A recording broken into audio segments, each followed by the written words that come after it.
Next one India and the world.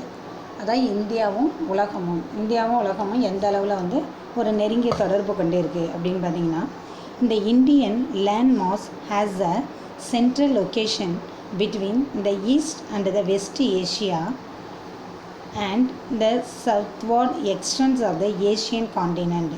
அதாவது இந்தியாவுடைய நில அமைப்பு எப்படி அமைஞ்சிருக்குன்னு பார்த்தீங்கன்னா, அதாவது இந்த east and the west Asia, கிழக்கு மற்றும் மேற்கு ஆசிய பகுதிகளுடைய பிட்வீன், அதாவது மத்தியில் வந்து தான் நம்ம இந்தியாவோட நிலப்பரப்பு அமைஞ்சிருக்கு.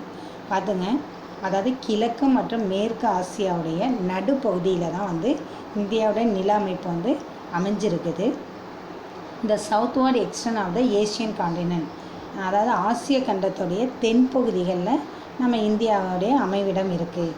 இந்த டிரான்ஸ் இந்தியன் ஓஷன் ரூட், இந்த டிரான்ஸ் இந்தியன் ஓஷன் ரூட் அப்படின்னா என்னென்னா, இந்திய பெருங்கடல் வழிப்பாதை அப்படின்னு அர்த்தம். Which connect the countries of Europe in the west and the countries of east Asia provide a strategic central location to India. அதாவது நம்ம இந்திய பெருங்கடலுடைய வணிக வழிப்பாதை எப்படி அமைஞ்சிருக்கு அப்படின்னு பார்த்தீங்கன்னா, யூரோப் இந்த வெஸ்ட்டு, மேற்கு ஐரோப்பாவுக்கும் கிழக்கு ஆசியாவுடைய நடுப்பகுதிகள்லையும் பார்த்திங்கன்னா நம்ம இந்தியாவுடைய அமைவிடம் அமைஞ்சிருக்கு. அப்படி அமைஞ்சதுனால என்னென்னா, ஒரு வாணிப போக்குவரத்துக்கு ஒரு முக்கியத்துவம் வாய்ந்ததாக வந்து இது கருதப்படுது. அதாவது மேற்கு ஐரோப்பிய நாடுகளோடும் கிழக்கு ஆசிய நாடுகளோடையும் மத்தியில் நம்ம இந்தியாவோட அமைவிடம் இருக்குது. இதனால் கடல் வழி பாதைக்கு வந்து ஒரு முக்கியத்துவம் கொண்ட ஒரு அமைப்பாக வந்து நம்மளோட அமைவிடம் இருக்குது.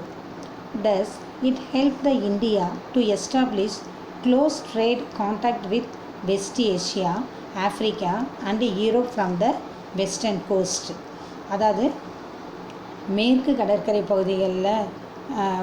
பகுதிகளில் வெஸ்ட் ஏஷியா, மேற்கு ஆசியா, ஆஃப்ரிக்கா அண்டு யூரோப், இது வந்து பார்த்திங்கன்னா நம்ம வாணிப தொடர்புக்கு ஒரு நெருங்கிய, அதாவது வாணிபம் செய்ய ஒரு நெருங்கிய பாதை அமைப்பாக வந்து நம்ம இந்தியாவும், கிழக்கு கடற்கரை வந்து பார்த்திங்கன்னா and with South West East Asia from the eastern cost.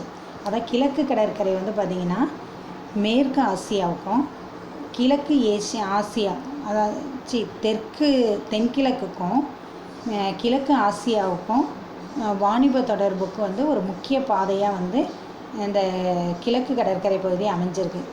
இந்த இன்னொரு தடவை சொல்கிறேன், பார்த்துக்குங்க. மேற்கு கடற்கரை பகுதி வந்து வாணிபம் செய்கிறதுக்கு வெஸ்ட் ஏஷியா, மேற்கு ஆசியாவோ, ஆஃப்ரிக்கா, யூரோப்பு, இந்த மூன்றுக்கும் வந்து ஒரு உதவிகரமாக வந்து நம்ம அந்த நாடுகளோடு வாணிபம் செய்கிறதுக்கு உதவிகரமாக அமைஞ்சிருக்கு. அதே மாதிரி கிழக்கு கடற்கரை பார்த்திங்கன்னா சவுத் ஈஸ்ட், அதாவது தென்கிழக்கு, ஈஸ்ட் ஏஷியா, கிழக்கு ஆசிய பகுதிகளுக்கு வந்து வாணிபம் செய்கிறதுக்கு, அதாவது வாணிபம் செய்ய ஒரு நெருங்கிய தொடர்புடையதாக வந்து இந்த நம்மளுடைய கடற்கரை பகுதிகள் வந்து அமைஞ்சிருக்கு. ஃபஸ்ட் நல்லா பார்த்துங்க, ஆசியாவுடைய கிழக்கு பகுதிகளையும் தென்பகுதியோட மத்தியிலேயும் தான் வந்து நம்ம இந்தியாவுடைய நிலப்பரப்பு இருக்குது. நம்ம ஆசியா கண்டத்தில் சவுத்து பகுதியில் தான் நம்ம இந்தியா இருக்குது. அடுத்த டிரான்ஸ் இந்தியன் ஓஷன் ரூட்டு, அதாவது இந்திய பெருங்கடல் வழிப்பாதை வந்து நமக்கு எதுக்கு உதவுது அப்படின்னு பார்த்திங்கன்னா, மேற்கில் உள்ள ஐரோப்பிய கண்ட்ரிகளுக்கும் கிழக்கு ஆசிய நாடுகளுக்கும் ஒரு முக்கியத்துவம் கொடுக்கக்கூடிய வழிப்பாதையாக வந்து நம்ம இந்தியா வந்து அமைஞ்சிருக்குது. அடுத்து நமக்கு வாணிப தொடர்புக்கு எது ஹெல்ப் பண்ணுது அப்படின்னு பார்த்திங்கன்னா, மேற்கு கடற்கரை வந்து வெஸ்ட் ஏஷியா, ஆஃப்ரிக்கா, யூரோப் இவங்களோடையெல்லாம் வாணிப தொடர்பு கொள்கிறதுக்கும், கிழக்கு கடற்கரை பகுதி, அதை ஈஸ்டர்ன் கோஸ்ட் பார்த்திங்கன்னா தென்கிழக்கு, அடுத்தது கிழக்கு ஏஷியா, இந்த நாடுகளோட நம்ம வாணிப தொடர்பு கொள்கிறதுக்கும் ஒரு சிறந்த அமைவிடமாக வந்து நம்ம இந்திய அமைவிடம் வந்து உருவாகிருக்கு. இதுதான் வேர்ல்டுக்கும் நமக்கும் உள்ள டிஃப்ரென்ஷியேட்டு. அதாவது உலக நாடுகளோடு நம்ம வந்து எந்தளவுக்கு க்ளோஸாக நம்மளோட இந்திய அமைவிடம் அமைஞ்சிருக்கு அப்படின்றத தெரிஞ்சுக்கணும்.